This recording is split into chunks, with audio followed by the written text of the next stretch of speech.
Mohammad Siraj you beauty. Oh wow, নমস্কার বন্ধুরা, welcome to unicorn. তো বন্ধুরা, এই ভিডিওতে আমরা কথা বলবো ইন্ডিয়া বনাম ইংল্যান্ড ফিফথ টেস্টের তৃতীয় দিনের খেলা নিয়ে। তো খেলা প্রায় শেষের পথে এবং আমি ভিডিও বানানোর প্রস্তুতি নিচ্ছি, খেলার শেষেই বানাবো তোমাদেরকে তাড়াতাড়ি দেওয়ার জন্য।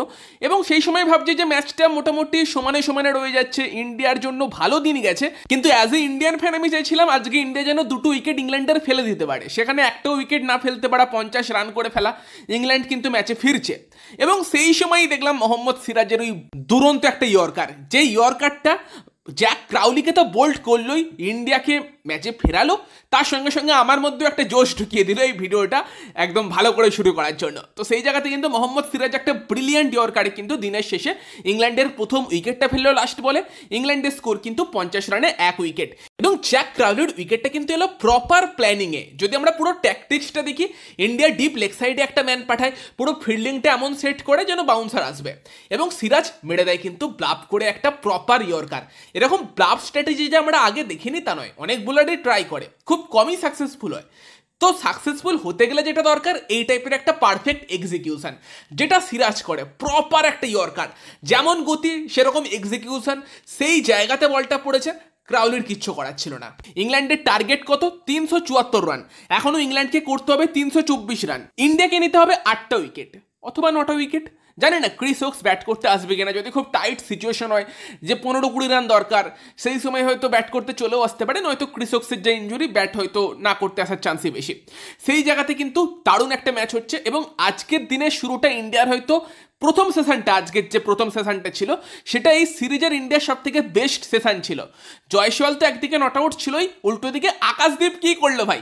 কালকে যখন আকাশদীপ একটা 4 মেরে খেলাটা শেষ করলো, এটাই মনে হচ্ছিল যে পরের দিন এসে, মানে আজকে এসে যদি আকাশদীপ শুরুর দিকে 2-3টে বাউন্ডারি মেরে দেয়, ইংল্যান্ড রীতিমতো ফ্রাস্ট্রেটেড হবে। যত রান করতে পারবে সেটাই বোনাস। কিন্তু আকাশদীপ দেখালো যে 2-3টে বাউন্ডারি মারার জন্য না, আমি তো 50 করতে এসেছি। শুধু 50, আকাশদীপ করলো 66 রান, যেটা এই ইনিংসে ইন্ডিয়ার সেকেন্ড হাইয়েস্ট স্কোর। এবং ওভারঅল গোটা ম্যাচের কথা বললেও গোটা ম্যাচে ইন্ডিয়ার সেকেন্ড হাইয়েস্ট স্কোর। মানে ভাবা যায় ভাই, নাইট ওয়াচম্যান খেলতে এসে এই টাইপের একটা পিচে, কঠিন পিচ, যদিও আজকের দিনে ব্যাটিং তুলনামূলক ইজি ছিল আগের 2 দিনের তুলনায়। আকাশদীপের 66 রানটা অনবদ্য এবং ভালো ব্যাটিং করেছে, সলিড ব্যাটিং করেছে, দারুণ লাগলো আকাশদীপকে। এবং এই একটা জিনিস কিন্তু আকাশদীপকে ফিউচারে এজ দিতে পারে। যেমন আমরা জানি না যে বুমরা সিরাজের পর ইন্ডিয়ার থার্ড পেসার কে? প্রসিদ্ধ কৃষ্ণ এখন মিক্সে আছে, কখনো অনসুল কম্বোজকে দেখছি, হর্ষিত রানা আসতে পারে, এবং আকাশদীপ তো আছেই। তবে আকাশদীপকে তার ব্যাটিংয়ের এবিলিটি যেটা আজকে করে দেখালো, সেটা কিন্তু একটা এজ দিতে পারে। অনেকে অবাক হয়ে যাচ্ছে যে আকাশদীপ কি করে এরকম ব্যাটিং করলো, বাট আমরা রঞ্জি ট্রফিতে এরকম ব্যাটিং দেখেছি আকাশদীপের, মাঝে মধ্যে আইপিএলেও বড় বড় 6 মারতে দেখেছি, ব্যাট করতে পারে। এবং সেই জায়গাতে কিন্তু ব্যাট করে আকাশদীপ দেখালো। ওই 66 রানটা ভীষণ ক্রুশাল রান। ইন্ডিয়া ম্যাচ জিতলে ওই রানটার একটা বিশাল বিশাল ভূমিকা কিন্তু থাকবে। বাকি তার পাশাপাশি যশস্বী জয়সওয়ালের একটা দুরন্ত 100 রান দেখলাম। কালকেই একদম দারুণ ইন্টেন্টে জয়সওয়াল স্টার্ট করেছিল, অবশ্যই একটা দুটো ক্যাচ ড্রপ হয়েছে, বাট জয়সওয়ালের থেকে এই টাইপের খেলা আমরা এক্সপেক্ট করি, যেটা দেখতে পাচ্ছিলাম না বলে খুব হতাশ ছিলাম। বাট ফাইনালি সব থেকে গুরুত্বপূর্ণ সময় কিন্তু জয়সওয়ালের সেই ইনিংসটা এলো, দুরন্ত একটা 100 রান এলো। এবং শেষ দিকে গিয়ে জাদেজা, জুডেলের গুরুত্বপূর্ণ কন্ট্রিবিউশন আমরা দেখলাম, এবং লাস্টে ওয়াশিংটন সুন্দর যে ব্যাটিংটা করলো ওটা অনবদ্য, যেখানে ওয়াশিংটন সুন্দর 46 বলে 53 রান করে এবং 39 রানের একটা পার্টনারশিপ লাস্টে প্রসিদ্ধ কৃষ্ণকে নিয়ে করে, যেখানে প্রসিদ্ধ কৃষ্ণর কোনো কন্ট্রিবিউশন ছিল না, পুরো খেলাটা ওয়াশিংটন সুন্দরই খেলে। এবং আমি এটা আগেও বলেছি যে ওয়াশিংটন সুন্দর টেলেন্ডারদের সঙ্গে ব্যাট করতে পারে না, একদিকে ডিফেন্স করে যায়, এবং সেখানে ডিফেন্স করে লাভ কি? মারলে রান হবে, আউট হয়ে গেলে কিছু করার নেই, ডিফেন্স করে তো লাভ নেই, এটা আমার বক্তব্য ছিল। বাট এই দিন কিন্তু ওয়াশিংটন সুন্দর টেলেন্ডারদের নিয়ে যেরকম ব্যাটিং করলো, সত্যি অনবদ্য, অতি সুন্দর। এবং আমার মনে হয় আগের টেস্টে যে 100টা পেয়েছে, সেটা হয়তো ওয়াশিংটন সুন্দরকে অনেক বেশি কনফিডেন্স দিয়েছে। এবং আমি চাইছিলাম ইন্ডিয়া যা হোক করে 350 করে দিই, 350+ রানটা চেস করা টাফ হবে ইংল্যান্ডের জন্য। কিন্তু যখন 334 রানে 9 নম্বর উইকেটটা পড়লো, আমি ভাবলাম যে আর হয়তো হলো না 350, বাট সেখানে ওয়াশিংটন ওই জায়গাতে 39 রানের পার্টনারশিপ করে, সম্ভবত 4-6 4-4 মারে, এবং ওই পর্যায়ে ইংল্যান্ডকে খুব ইরিটেট করেছে, কারণ ইংল্যান্ড ভাবছে আমরা কত তাড়াতাড়ি ফিনিশ করব। ওয়াশিংটন কিন্তু মেরে মেরে রানটা অনেক বাড়িয়ে নিয়েছে, 335-40, 373, এই টাইপের ম্যাচে কিন্তু অনেক বড় ডিফারেন্স সেটাও করে দিতে পারে। তো আজকে আমরা আকাশদীপ, রবীন্দ্র জাদেজা, তার সঙ্গে তোমার অবশ্যই জয়সওয়াল এবং ওয়াশিংটন সুন্দর তাদের থেকে দারুণ কন্ট্রিবিউশন পেয়েছে, যেটা ইন্ডিয়াকে অবশ্যই হেল্প করবে। ধ্রুব জুডেলের 34 রানটাও গুরুত্বপূর্ণ কন্ট্রিবিউশন হতে পারে। এবং তবে তার পাশাপাশি শুভমান গিল রান পায়নি, 9 বলে 11 করেছে। তো যখন শুভমান গিলের এত ভালো সিরিজ গেছে, সব থেকে গুরুত্বপূর্ণ ম্যাচটাই শুভমান গিল রান করলে ভালো লাগতো। যাই হোক, সেখানে ব্যাট চলেনি তার এই ম্যাচে। তবে করুণ নায়ার কিন্তু রীতিমতো স্ট্রাগল করেছে। ফার্স্ট ইনিংসে করুণ নায়ার অবশ্যই ইন্ডিয়াকে একটা ভালো প্ল্যাটফর্ম দিয়েছিল। তবে এই ইনিংসে কিন্তু করুণ নায়ারের 17 রানের ইনিংসে কিন্তু রীতিমতো স্ট্রাগল ছিল।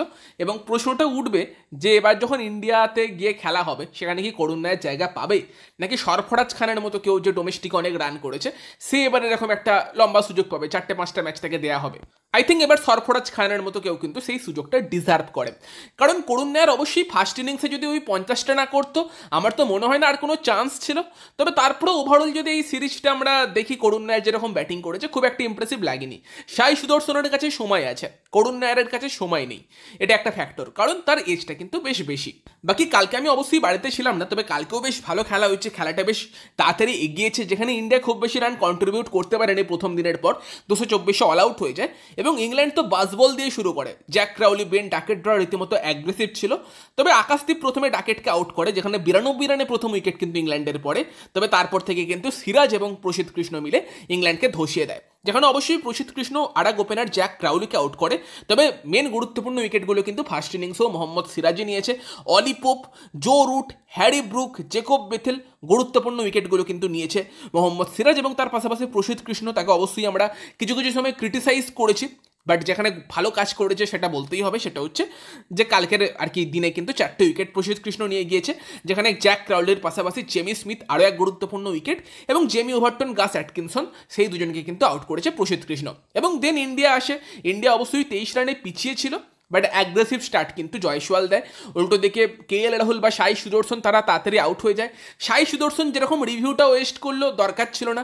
ইংল্যান্ডের প্লেয়াররা থেকে লাস্টে স্লেজও করছিল ওই রিভিউটা ওয়েস্ট করার জন্য, ওরকম একটা প্লাম LBWতে। নয়তো আজকে সিরাজ রিভিউটা যদি ইউজ করতে পারতো, সিরাজ কিন্তু ওখানে বেঁচে যেত। এবং ধ্রুব জুডেল বা তার সঙ্গে তোমার শুভমান গিল, তারাও প্লাম আউট ছিল, তারাও আর কি রিভিউ ওয়েস্ট করেছে। শুভমান গিলেরটাও প্লাম ছিল, বাট ব্যাপার হচ্ছে সব থেকে বেস্ট ব্যাটসম্যান, সে সেই চান্সটা ডিসার্ভ করে। আর ধ্রুব জুডেলেরটা আমার মনে হচ্ছিল যে বল কিছুটা আউটসুইং হয়তো হয়েছে, ধ্রুবেরও মনে হয়েছে, সেটাই সে দেখাচ্ছিল, সেই জন্য নিয়েছে। তাকেও খুব একটা কিন্তু দোষ দেওয়া যায় না। তবে সাই সুদর্শন রিভিউটা বাজে ওয়েস্ট করেছে, এটা বলতে হবে। তো বাকি তো আজকে ইন্ডিয়ার ব্যাটিং নিয়ে কথা বললামই, এবং শেষ পর্যন্ত ইন্ডিয়া কিন্তু করে দিয়েছিল 396 রান 10 উইকেটে, যেখানে লাস্ট অব্দি ইংল্যান্ডের টার্গেট হচ্ছে 374 রান, যে জায়গাতে ইংল্যান্ডের 50 রানে 1 উইকেট। জ্যাক ক্রাউলি 14 রান করে বোল্ড হয়েছে সিরাজের বলে, এবং বেন ডাকেট কিন্তু 34 রানে ব্যাটিং করছে। বাকি কালকে ইন্ডিয়ান সিমারদের জন্য একটা গুরুত্বপূর্ণ দিন হতে চলেছে। পিচ কিন্তু তুলনামূলক বেটার লাগলো আজকে, ফলে সেই জায়গাতে যদি কালকে আরও বেটার হয়, বল সফট হলে কিন্তু একটু চাপ হতে পারে, স্পিনারদেরও রোল থাকতে পারে। বাট অবশ্যই ইন্ডিয়ার 3জন পেসারকে ভালো বল করতে হবে। শুধুমাত্র সিরাজ করে দেবে বা প্রসিদ্ধ করে দেবে সেটা তো না, 3জনকে একসাথে ভালো বোলিং করতে হবে। আকাশদীপ, সিরাজ এবং প্রসিদ্ধ কৃষ্ণ 3জনে মিলে ভালো বল করলে কিন্তু ইন্ডিয়ার এই ম্যাচটা জেতা সম্ভব, অ্যাকচুয়ালি জেতা উচিত। 350+ স্কোর চতুর্থ ইনিংসে ডিফেন্ড করা সম্ভব। ফার্স্ট ম্যাচে অবশ্যই ইংল্যান্ড 370 মতো একটা রান চেস করেছিল। তবে এই টেস্টে কিন্তু আর কি ব্যাটিং আরেকটু টাফ, জানি না কালকে কীরকম কন্ডিশন থাকবে, বাট তারপরেও ইন্ডিয়ার এই টেস্টটা জেতা উচিত বলেই পার্সোনালি আমার মনে হয়। জাদেজা বা ওয়াশিংটন সুন্দর, তাদেরও কিন্তু গুরুত্বপূর্ণ রোল 4th ডেতে থাকতে পারে। বৃষ্টি না হলে আই থিঙ্ক কালকেই কিন্তু ম্যাচের রেজাল্ট আসতে চলেছে, আর আশা করছি সেই রেজাল্টটা ইন্ডিয়ার পক্ষেই যাবে। সেটা অ্যাজ এ ইন্ডিয়ান ফ্যান আমি চাই, এবং যতখানি ক্রিকেট দেখেছি আমার মনে হচ্ছে ইন্ডিয়াই ফেভারিট। বাকিটা দেখা যাক কালকে কি হয়, কেমন বোলিং করে টিম ইন্ডিয়া, বা ইংল্যান্ড কেমন ব্যাটিং করে, সেই জায়গাতে নজর থাকবে। কালকে তো ম্যাচের পর ভিডিও আসবেই। তো তোমাদের মতামত জানিও আজকের খেলা নিয়ে। জয়সওয়ালের ব্যাটিং নিয়ে কি বলবে, বিশেষ করে আকাশদীপের ব্যাটিং নিয়ে কি বলবে, লাস্টে ওয়াশিংটনের ব্যাটিং নিয়ে কি বলবে, কমেন্ট অবশ্যই জানিও। ভিডিওটা ভালো লাগলে ভিডিওটাকে লাইক করে দিও, শেয়ার করে দিও। আমাদের চ্যানেলে প্রথমবার এলে আমাদের চ্যানেলটিকে সাবস্ক্রাইব করে তার পাশের বেল আইকনটাকে অন করে দিও। তো চলো গাইস, এই ভিডিওতে এই পর্যন্তই। Bye bye.